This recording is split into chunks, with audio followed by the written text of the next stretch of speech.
Another important issue related to the internet has to do with access to the internet and how certain groups have more access to the internet than other groups. That's a phenomenon referred to as the digital divide, which refers to the growing gap between the information haves, those groups in society that have greater access to the internet and other digital online media, and the information have-nots, those groups that for whatever reason, have less access to the internet and online media. Now, your book talks about the ways in which this digital divide has developed in our society, and how certain groups seem to have more access to the internet than others. That this breaks down along a number of different social factors, such as age. Older people tend to be online less than younger people. It's also divided by education. Those that are more educated, that have a college education, are online more than those that have limited education or less than a high school degree. This digital divide also is a matter of economics, that more affluent groups in society have more access to superior forms of the internet with broadband access, better quality connections, than lower income groups that oftentimes are not able to afford more expensive broadband connections and all of the peripheral items and technology that's required. Now, the authors argue that the growth of smartphones, phones that have access to the internet, is helping to narrow this gap between the information haves and have-nots. Maybe to some extent, though, but I would argue against some superficial argument saying that, well, if you've got a smartphone, you've got access to the internet, problem solved. That having a smartphone where you can go online with an internet connection, that's very different from having a broadband connection at home with a full-fledged computer and printer where you can do much more extensive research on a topic. I mean, there are still, I think, certain limits of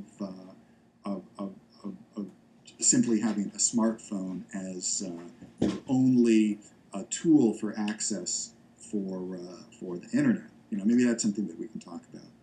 There's also still a big gap internationally where the digital divide breaks down along national lines, where the U.S. and certain Western countries, Western Europe, Nordic countries, have much greater access to the internet than much of the developing world in South America or Africa in particular. And also we see a big gap in terms of the production of content online, that still a majority of the content produced online originates from Western countries, particularly the U.S., and that while this is changing, people in developing countries tend to be more receivers of information than producers of information. So I guess a tough question for us is how to address this issue of the digital divide. Do we just hope that, things will just somehow sort themselves out, or are there specific policies that you would support to try and minimize this digital divide and provide broader, more comprehensive access to the internet throughout all of society.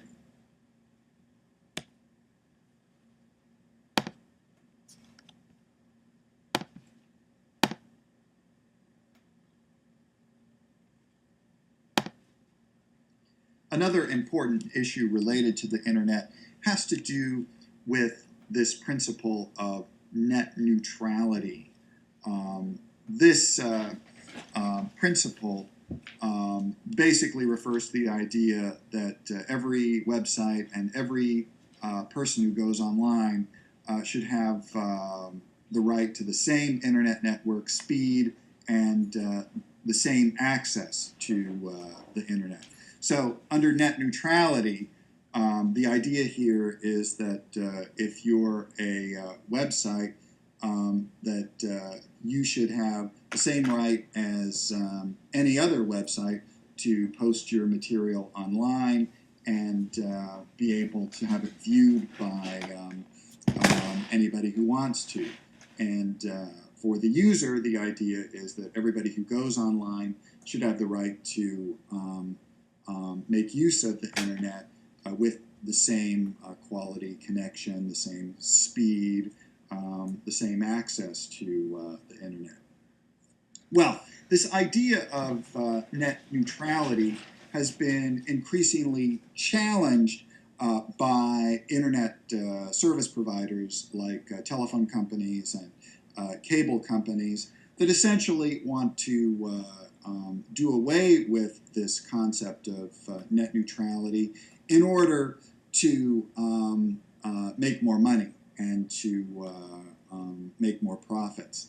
Essentially, what they want to do is they want to have tiered access to the internet, both for websites and for internet users.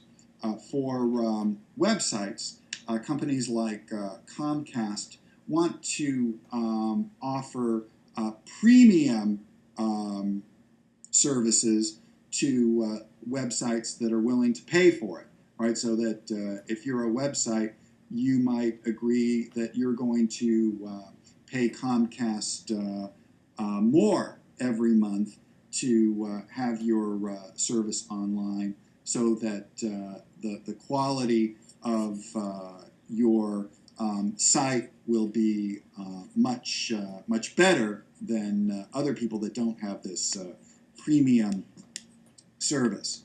And for the user, companies like Comcast want to offer users the option of having kind of enhanced premium internet service so that you'll be able to have a better quality connection than just like the standard connection, right? So in other words, they're able to charge these premium rates both for websites and for users if they want a better quality internet service and connection. Now, that's good for these companies, but some social critics argue that doing away with this concept of net neutrality undermines the whole idea of having an open internet. That what it does is it creates this two-class system for internet sites. All right, so that you've got the privileged sites, the larger companies that have their own sites that have this premium quality service online, while all these other sites wind up being ghettoized, all right, and that they don't have the same quality of service as these other privileged sites. And also for the user, critics argue that doing away with this idea of net neutrality creates different classes of internet users. You've got the more privileged groups that pay more money to have a better internet connection so that they're able to watch online video more